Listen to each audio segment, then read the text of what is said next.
Imagine a world of endless blue.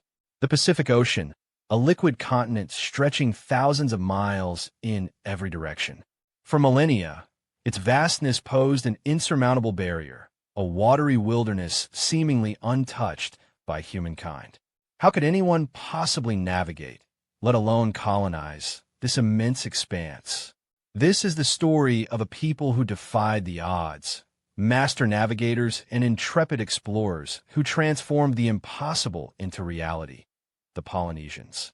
Against all expectations, these seafarers embarked on a remarkable journey, scattering across the Pacific, settling remote islands, and establishing vibrant societies. But they didn't just bring themselves. They brought their world with them. Their story is not just one of exploration, but of incredible ecological engineering. On board their double-hulled canoes, they carried what can only be described as portable ecosystems, carefully selected plants, animals, and soil, the very building blocks of life, capable of transforming barren volcanic rocks into flourishing gardens.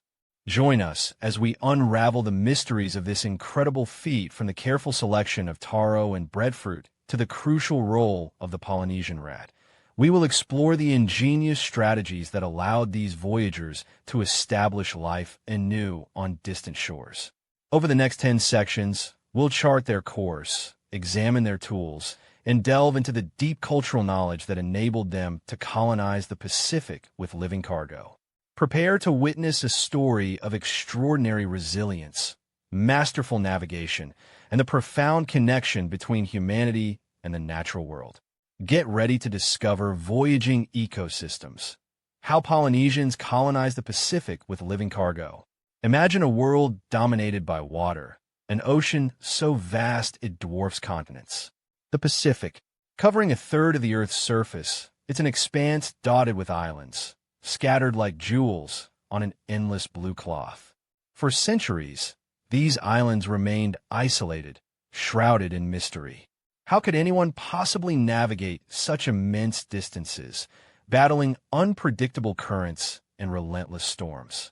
The distances are staggering. Tahiti to Hawaii, nearly 3,000 miles. Rapa Nui, Easter Island, to the nearest inhabited land, over 1,200 miles. These weren't accidental voyages. This was deliberate colonization, a story that begins not with chance, but with ingenuity and an unbreakable human spirit. But what drove them? And how did they succeed in crossing this seemingly impossible void? The answer lies in understanding that they weren't just voyagers, they were ecosystem architects. Enter the Polynesians. These were not just sailors, they were master navigators, possessing an unparalleled understanding of the ocean. Their canoes, marvels of engineering, were not simple dugouts, but sophisticated vessels designed for long-distance travel. Picture the double-hulled canoe, a catamaran capable of carrying families, supplies, and, crucially, living cargo. They observed the stars, using celestial navigation passed down through generations, guiding them across thousands of miles. They read the ocean itself, the currents, the wave patterns, the flight paths of birds. These are the maps, oral traditions, like those preserved in the chants of the Maori of Aotearoa, New Zealand, speak of voyages guided by ancestral knowledge and a deep connection to the natural world. These weren't just boats, they were floating islands in their own right. The key to Polynesian success wasn't just reaching new lands, it was transforming them. They understood that a new island, however lush it may appear, would be barren without the essentials for survival.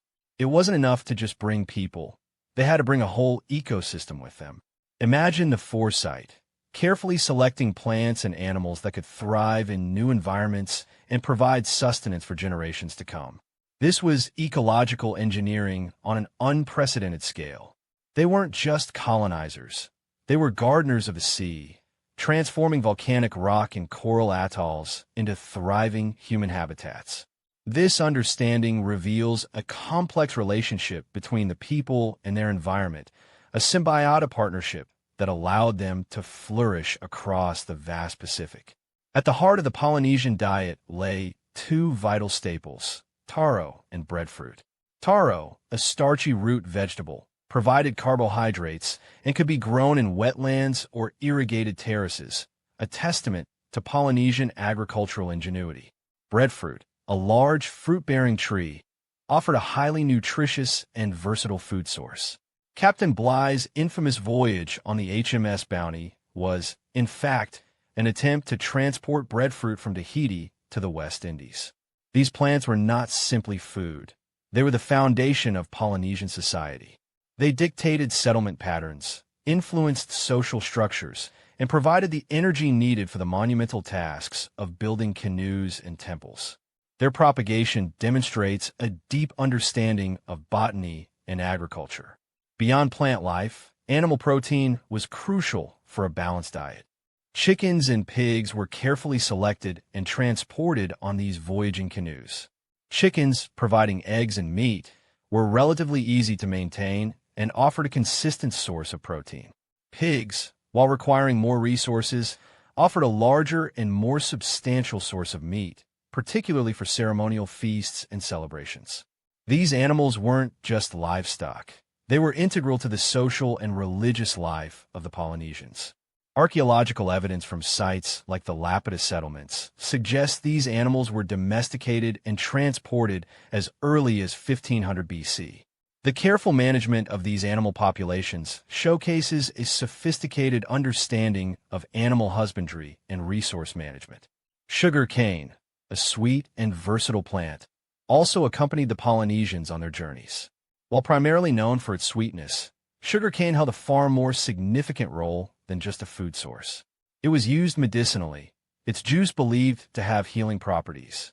It was also employed in ceremonial practices, offering a symbolic connection to the land and ancestors.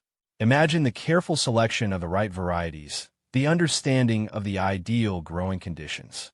Its transport highlights the resourcefulness and knowledge of the Polynesians, capable of finding multiple applications for even seemingly simple plants.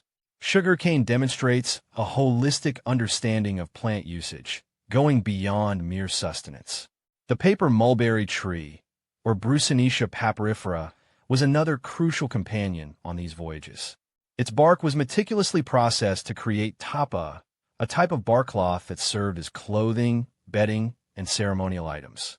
The process was labor-intensive, involving soaking, beating, and decorating the bark. Tapa wasn't just a functional item. It was an art form, adorned with intricate designs that reflected Polynesian culture and identity. The cultivation and processing of paper mulberry highlight the ingenuity and artistic skill of the Polynesians. From clothing to sails, tapa played a vital role in enabling their survival and cultural expression in new environments. The resourcefulness in utilizing all parts of the plant showcases a deep understanding of natural resources. Taro, breadfruit, chickens, pigs, sugarcane, paper mulberry.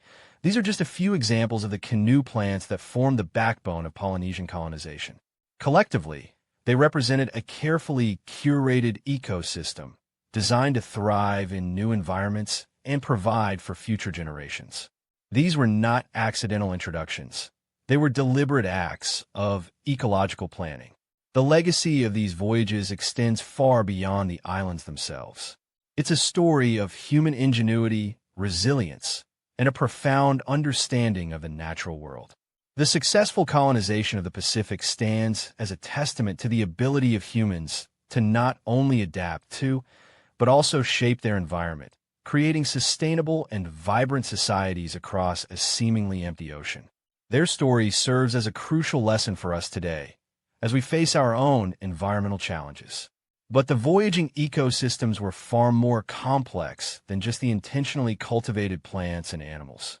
Sailing beneath the boughs of those breadfruit trees, clinging to the taro roots and nestled within the soil, were a multitude of unseen passengers, microbes, insects, and other small organisms, a stowaway biodiversity. These microscopic ecosystems, both beneficial and potentially devastating, played a silent yet crucial role in shaping the new landscapes. Imagine the delicate balance of a newly formed atoll ecosystem suddenly bombarded with a novel strain of bacteria, or a predatory insect with no natural enemies finding paradise. While Polynesians consciously curated certain species, they unknowingly introduced a whole host of others. From the ants that scurried through the canoe's timbers to the microorganisms clinging to the feathers of domesticated chickens, each played a part in the intricate dance of adaptation and change that unfolded across the Pacific. This hidden cargo highlights the incredible complexity of ecosystem creation, reminding us that even the most carefully planned voyages could have unintended consequences, forever altering the destinies of these island worlds. Yet, the story of Polynesian colonization is not solely about biology, it's profoundly about culture. The success of these voyages and the establishment of thriving communities hinged on the intimate knowledge and cultural practices of the voyagers. Generations of accumulated wisdom regarding navigation, agriculture, and resource management were crucial for survival in these new environments. Imagine the expertise required to determine soil suitability, predict weather patterns, or cultivate crops in unfamiliar conditions. Traditional knowledge wasn't simply a set of skills. It was a holistic understanding of the interconnectedness of the natural world. For instance, the kapu system, a complex set of rules and prohibitions, helped to regulate resource use and prevent overexploitation. From managing fisheries to protecting sacred groves, these cultural practices ensured the long-term sustainability of island ecosystems. The very act of carrying these portable ecosystems was itself an act of cultural transplantation, demonstrating the remarkable adaptability and resilience of the Polynesian people. Their success stands as a testament to the power of human ingenuity and the enduring importance of cultural heritage in shaping our relationship with the environment. The Polynesian colonization of the Pacific stands as one of the most astonishing achievements in human history.